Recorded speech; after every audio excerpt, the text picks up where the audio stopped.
Hi everyone, my name is Idil and welcome to my channel. In this video, we are making a perfect cocktail for the summer. We are making mojitos together. So this is a cocktail that I really like throughout the summer because it's very refreshing. And what we're going to do, it's very easy. I'm adding 1 tablespoon of brown sugar into my pitcher here. I'm going to add the juice of 1 lime. And I'm going to get the lime in there too because I want to feel the taste of their peel, which will give you the sweeter taste. And one thing to keep in mind is that sugar always dissolves in acid. So before I go ahead and add anything else, I'm kind of going to muddle this up and make sure that the sugar is nicely dissolved. I'm using a wooden spatula for this so that I can really get in there and, use my strength. It's now time to get the mint in there. I'm going to leave a couple leaves to garnish and the rest goes in. Again, I'm going to muddle this up. Make sure that I get the taste of that mint, which will make it super refreshing.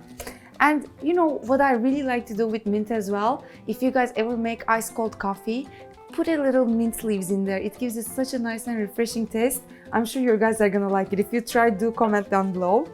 And as you can see, I can barely see any sugar there. It's completely dissolved. That's what I want to see. Now, I'm going to add in some rum. I'm using white rum. It's very important. I'm using 120 milliliters. And I'm using the same amount of tonic. You can also make this with soda, but I like it better with tonic. I think it gives it a nice kick.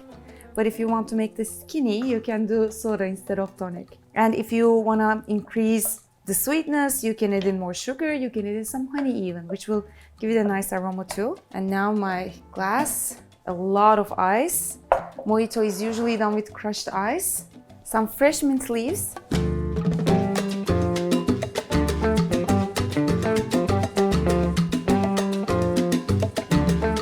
the perfect glass of refreshing mojito recipe for you guys. I hope you enjoyed. If you want me to do other cocktail recipes, do comment down below and I'll make them for you. I hope to see you next time. Bye bye.